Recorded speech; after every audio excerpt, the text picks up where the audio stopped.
బస్తీలన్నీ కూడా ఇలా మునిగిపోయినటువంటి పరిస్థితి, గుంతలమయమైపోయింది. చాలా చోట్ల కరెంట్ ఇబ్బంది జరిగింది, రోడ్లన్నీ కూడా పోయినాయి. ఆ గుంతలు బూడ్చే తెలివి లేదు కానీ ఫోర్త్ సిటీ గురించి మాత్రం ఏదో పోజులు కొడతా ఉన్నాడు. ఉన్న సిటీని పట్టించుకో, ముందు ఉన్న సిటీల్లో నాలాలు సాఫ్ చేయి, ఉన్న సిటీలో రోడ్లను బాగు చేయి. ఇది ఇడిచిపెట్టి కాంట్రాక్టర్ల కోసం ఫోర్త్ సిటీ అని 6 లైన్ రోడ్లు వేసుకుంటే చేరినాడు. ఇవాళ ప్రజల గురించి నువ్వు పట్టించుకున్న పాపాన పోలేదు. రేవంత్ రెడ్డి ఇవాళ పూర్తిగా బరి తెగించాడు. ఎవడన్నా బరి తెగించి బజార్లో నిలబడితే ఏమంటాం అని అట్లయిపోయింది రేవంత్ రెడ్డి పరిస్థితి.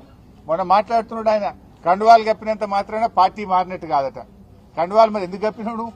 వాళ్లే మేము పార్టీ మారినాము కండువా కప్పుకున్నామని వాళ్ళ ట్విట్టర్లో వాళ్లే పెట్టి, మీ పిసిసి అధ్యక్షుడే 10 మంది కాంగ్రెస్ పార్టీలో చేర్చుకున్నా అని మహేష్ కుమార్ గౌడే చెప్పబట్టే ఆ ఎమ్మెల్యేలే ఏం చెప్పిండ్రు, మేము అభివృద్ధి కోసం పార్టీ మారినాము, డెవలప్మెంట్ వర్క్ల కోసం పార్టీ మారినామని వాళ్ళ నియోజకవర్గాల్లో కార్యకర్తల మీటింగ్ లో ఓపెన్ గా వాళ్లే చెప్తా ఉంటే ఇంకా ఈ బరితి ఇంకేంపేంది, ఇంకా ఈ చిల్లర చేష్టలేంది?